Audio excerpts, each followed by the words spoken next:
صبر جو ہوتا ہے وہ 3 طرح کا ہوتا ہے. صبر جو ہوتا ہے وہ 3 طرح کا ہوتا ہے. عام طور پر ہم لوگ صبر کا جو مطلب اور مفہوم سمجھتے ہیں وہ بڑا چھوٹا، بڑا مختصر ہے. ہم لوگ صبر کب سمجھتے ہیں؟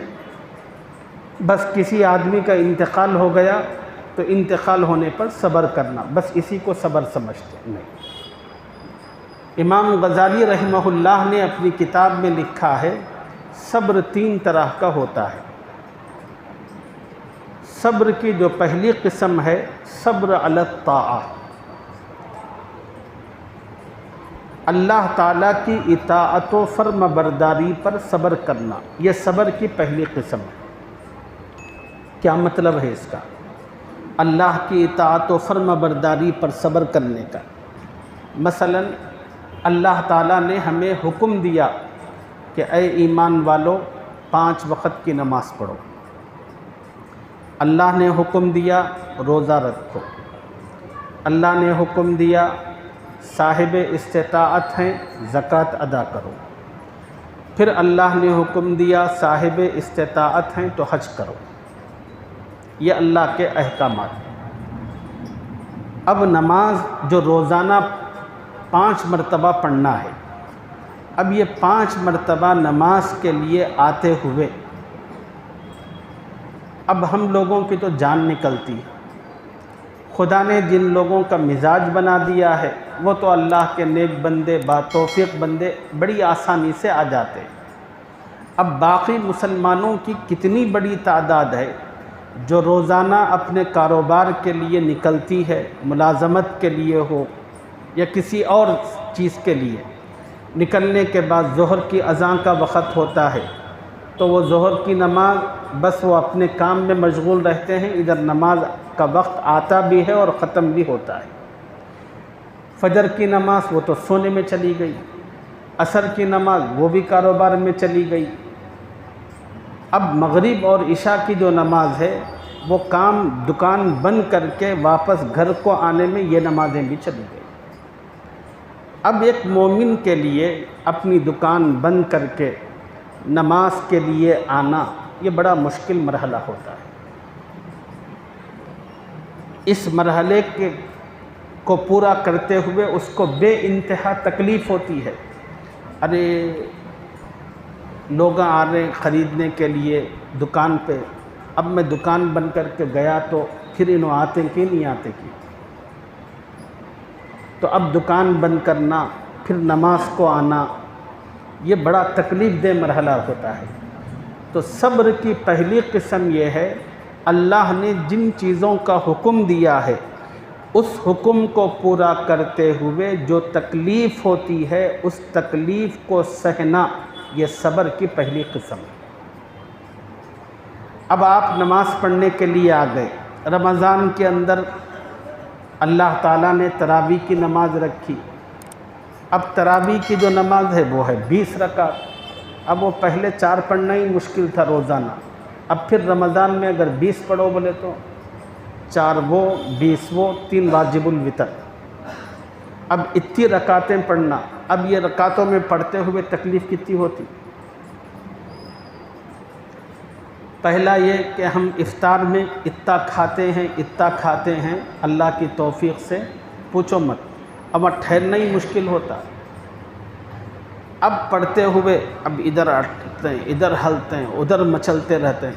کھانا اٹھتا ہے پیٹ میں، ذرا زیادہ دیر رکوع ہوا تو بڑی بے چینی، اس سے پہلے ہی امام سے پہلے وہ کھڑا ہوتا. سجدہ زیادہ دیر ہوا وہ مشکل پریشانی. تو اب یہ جو اللہ کا حکم پورا کرتے ہوئے جو تکلیف ہوتی ہے اس کو سہنا، برداشت کرنا، یہ صبر کی پہلی قسم ہے. اس کو صبر علی الطاعت کہتے ہیں.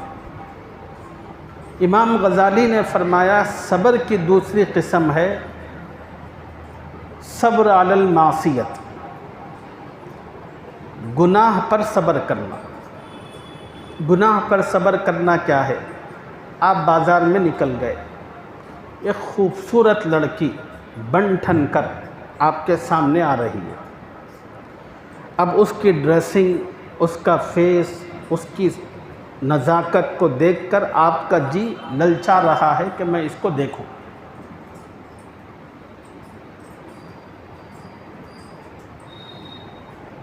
اللہ کا حکم ہے نامحرم پر پہلی مرتبہ جو اچانک نظر پڑتی ہے وہ معاف ہے، دوسری نظر معاف نہیں۔ آپ نے دیکھ لیا بہت اچھی ہے، اب نگاہ نیچے ڈالی، اب دل مچل رہا ہے، ایک بار اور دیکھو، ایک بار اور دیکھو۔ اب آپ نے اپنے دل کو کہا کہ اے میرے دل سمجھ لے اللہ کا حکم ہے نہیں دیکھنا، وہ نامحرم ہے۔ اب اللہ تعالیٰ کے اس حکم کو پورا کرتے ہوئے دل کٹتا ہے، بڑی تکلیف ہوتی ہے۔ اس کو کہتے ہیں صبر عن المعصیت۔ خدا نے جن چیزوں سے روکا ہے اس چیز سے رکنے میں جو تکلیف ہوتی ہے اس تکلیف کو برداشت کرنا، یہ صبر کی دوسری قسم ہے۔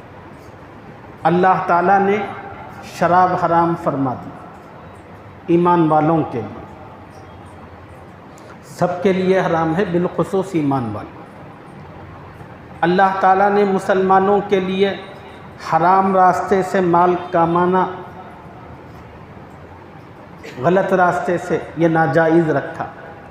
اب ایک مسلمان ہے، اس کو صبح سے اب تک حلال روزی نہیں ملی کچھ بھی، اب ایک موقع آیا ہے، اس میں بہت پیسے بننے کے چانس ہے، لیکن راستہ غلط ہے، اب امتحان ہے۔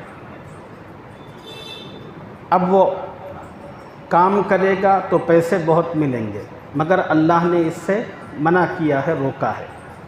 اب اگر رکتا ہے تو دل کو بڑی تکلیف ہوتی ہے۔ یہ ہے گناہ سے خدا نے جس چیز سے منع کیا ہے اس سے رکتے ہوئے جو تکلیف ہوتی ہے، اس تکلیف پر صبر کرنا صبر عن المعصیت کہلاتا ہے۔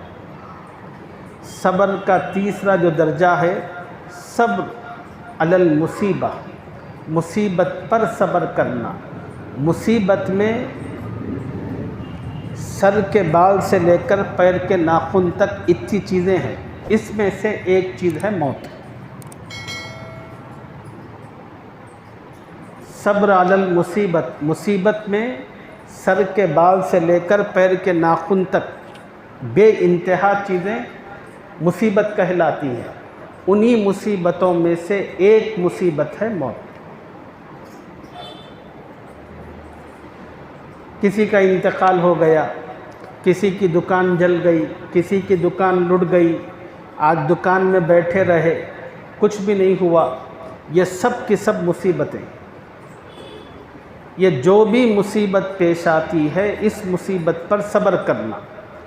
حضور اکرم صلی اللہ علیہ وسلم اماں جان حضرت عائشہ رضی اللہ عنہا کے ساتھ اپنے دولت کدے میں بیٹھے ہوئے تھے۔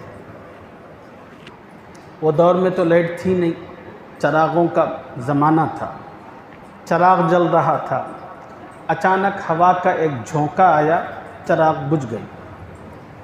حضور اکرم صلی اللہ علیہ وسلم نے فوراً کہا انا للہ و انا الیہ راجعون۔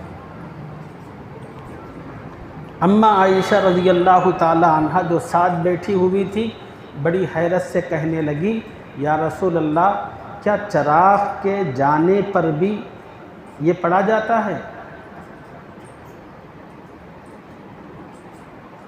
حضور صلی اللہ علیہ وسلم نے فرمایا کہ عائشہ، اللہ نے یہ دعا ہر مصیبت کے موقع پر پڑھنے کے لیے دی ہے۔ چراغ کا بجھنا یہ بھی ایک مصیبت ہے۔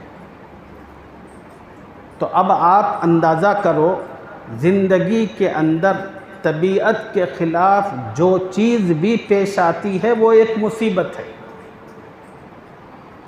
اور ہر مصیبت کے موقع پر مومن کو چاہیے انا للہ و انا الیہ راجعون پڑھے۔ آپ گاڑی پہ جا رہے تھے، اچانک ٹائر پنکچر ہو گیا، ٹھس ہوا نکل گئی، فوراً انا للہ و انا الیہ، یہ مصیبت ہی ہے نا۔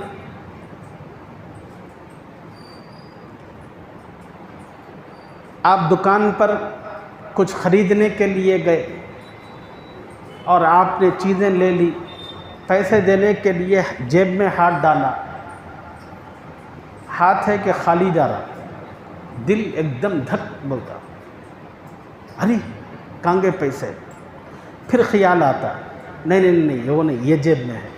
تو یہ جو ایک لمحے کے لیے بھی جیب میں ہاتھ ڈالے تو جو خالی ہے جیب پہ ہاتھ چلا گیا، جو آپ کو تکلیف پہنچی، یہ مصیبت ہے۔ اور اس مصیبت کا مداوع اللہ سے کرنا ہے۔